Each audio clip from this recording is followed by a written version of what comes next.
will now open the public hearing on House Bill 2200. LPRO staff, can you give a summary of the bill? Madam Chair, House Bill 2200 requires the Oregon Investment Council and the state treasurer to reduce the carbon intensity of the state's investment portfolio. Treasurer Steiner, are you on? Yes. I am, Madam Chair. Thank you. Please introduce yourself for the record. Certainly, Madam Chair and members of the committee, I'm Oregon Treasurer Elizabeth Steiner. Thank you for giving me this opportunity to testify on the importance of House Bill 2200. Before I begin, two apologies. The first is for not being there in person. As Chair Tran knows, I'm recovering from pneumonia and thought it unwise to schlep down to Salem.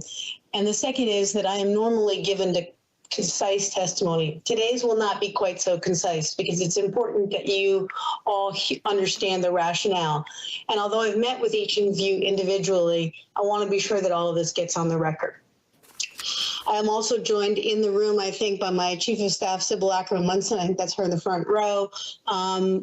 Jessica Howell, the Government Affairs Director, and Nick Haskins, our Government Affairs Associate for Treasury. They've all worked hard developing this legislation and have engaged a wide range of partners to get their input.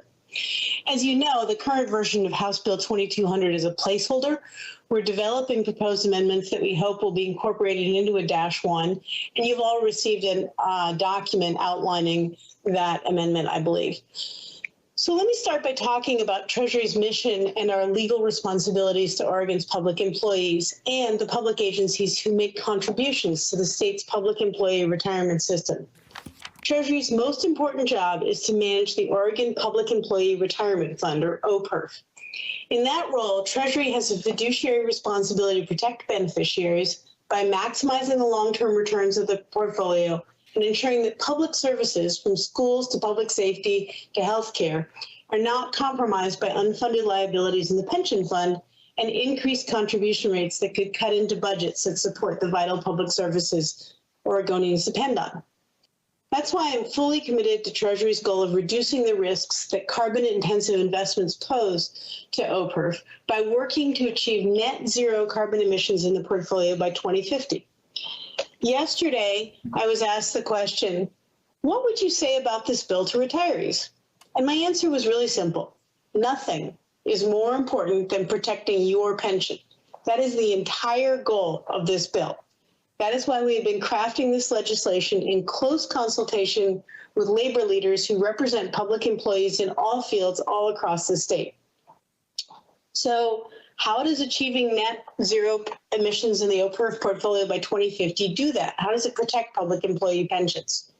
In general, we know that carbon-intensive investments are becoming riskier, and that risk is expected to accelerate as markets continue to make the shift towards clean energy sources, carbon reduction regulations continue to evolve, and investors reevaluate holdings that could leave them stuck with stranded assets that no longer have a place in a future clean energy economy, such as coal-fired power plants.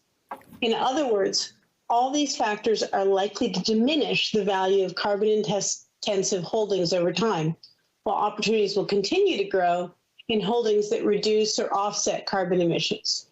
To protect employee pensions, we want to stay ahead of these market shifts. To set this issue in context, fossil fuel investments account for approximately $3.6 billion of OPERF investments, or 3.7% of the nearly $94 billion OPERF portfolio, based on the latest available data. Treasury Treasury has already taken significant steps to leverage its investments and its role as an institutional investor to fulfill its fiduciary responsibilities by reducing OPERF's exposure to climate-related financial risks. For one example, OPERF's investments in energy transition infrastructure have increased 20% since 2016. Why do we need House Bill 2200? It strengthens Treasury's ability to navigate the volatile market effects and economic instability climate change is stoking around the world. The bill provides legislative direction that would support Treasury's ability to pursue the near and long-term investment strategies needed to reduce OPERF's risk of losses from investments in carbon-emitting businesses. Given the uncertainty of the current environment, We need legislative partnership to chart a middle ground course so that we can maximize returns in the face of a dynamic and unpredictable market. We want to avoid the declining profitability of certain sectors and take advantage of emerging opportunities in others without having our hands tied by mandates or limitations that could undermine our responsibilities to beneficiaries.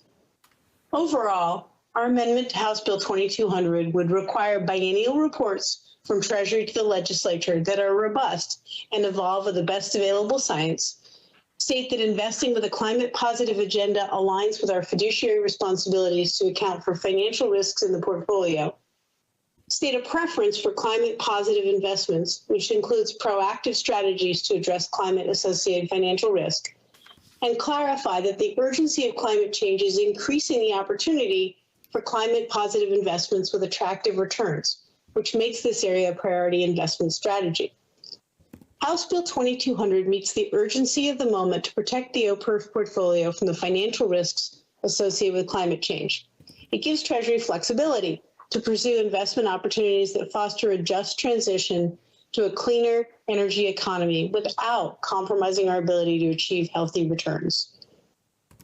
As fiduciaries, Treasury must manage OPERF in a manner that maximizes returns for beneficiaries and provides the earnings and liquidity needed to pay out benefits. Today, as I mentioned, OPERF portfolio consists of about $94 billion. Every month, the PERS system pays out more than $400 million in retirement benefits. OPERF investment returns comprise about 70 cents of every dollar dispersed as retirement benefits, with the remaining 30 cents paid by public employers and employees. The better the pension fund performs, the less public agencies have to contribute, alleviating pressures on their budgets and keeping more teachers in classrooms, putting more first responders on the street, providing more people with needed health care. To meet our fiduciary obligations, Treasury must ensure we have the flexibility to balance investments that result in carbon emissions with climate positive investments, take advantage of investment opportunities related to clean energy transition, leverage all asset classes to continue to have the diversification we need to offset volatility in public markets and provide stability during downturns. As part of Treasury's needed flexibility, we plan to continue to incorporate the best available science and strategies to guide our investments. We've been having thoughtful discussions with legislators, labor leaders who represent PERS beneficiaries, advocates, and others on how we reach the net zero goal, including potential amendments to House Bill 2200. We'll continue to listen to input. From deadly heat domes to destructive wildfires and devastating droughts, Oregonians are increasingly seeing their lives, their businesses, and their communities disrupted and damaged by climate change. The businesses we invest in are facing exactly the same challenges.